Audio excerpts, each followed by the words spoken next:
I am Ferdinand Marcos, and I am the President of the Republic of the Philippines. I stand today on behalf of 110 million Filipinos. Hello people and hello universe, it's me again guys. Ayan, tara na po sa palasyo mga kababayan. Shout out sa lahat mga Pilipino sa buong daigdig, especially the Marcos loyalists and supporters. Mga kababayan, nakikita ko, yan po ay sa palasyo Malacanang. Open po para po sa lahat, sapagkat po guys, nanawagan po ang Pangulong Marcos Jr. Dalhin nyo po ang mga anak nyo, lalo na po yung mga malalapit sa Maynila. Ayan, pumunta na po kayo. Yung mga nagbabakasyon sa probinsya na sa Maynila, pumunta po kayo dahil open po ang palasyo. Nanawagan po ang Pangulo para sa lahat. Pumunta po kayo, dalhin nyo yung mga anak nyo, mga bes, ha? Ay kompleto rekado. Nako, hindi nyo na kailangan magbili ng Jollibee para kainin, hindi na. Kasi libre na po ang pagkain po doon mga kababayan, ha? Well, alam nyo po guys na nangyayari ito pag Marcos ang nakaupo sa Malacanang.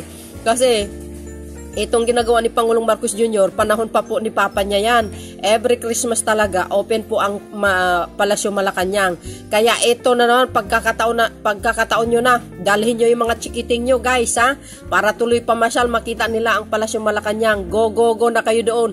Kompleto po ang mga pagkain. Nako, ang aking paborito ay ang puto bongbong. Ay paborito ni Pangulong Marcos Jr. Kaya po, nanawagan po siya para sa lahat. Probinsya ka man o sa Maynila, go.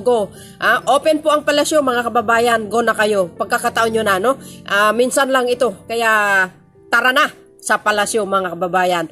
But before that, panoorin nyo guys ang mensahe po ng ating mahal na Pangulo sa ating mga kababayan. Open ang palasyo para sa lahat. Kasi siyempre pag-aari ng gobyerno yan, ng mamamayang Pilipino, kaya open po. Free ride, free foods. Wow na wow. Marcos lang yan guys, ha. Si Pangulong Marcos lang ang sakalam. So, see you again guys on my next live and upload videos. Bye. And babos. Tingnan nyo, nakisalumuas sa mga bata, oh. Go na kayo guys. Go na. Tara na. Po sa inyong lahat. At muli, kahit Pasko, ay binuksan po natin ulit ang palasyo para sa inyong lahat. Open house po kami ngayon. Habang na may simbang gabi, open house po ang palasyo. Puntahan po nyo kami, bumisita kayo. Kompleto ang mga pakain natin ng bibingka at saka siyempre yung specialty ko, puto bongbong. At lahat ng mga anak ninyo, mga bata, para magsaya naman sila habang nag-aantay ng simbang gabi. So sana magkita tayo rito sa palasyo para meron tayong Pasko sa palasyo.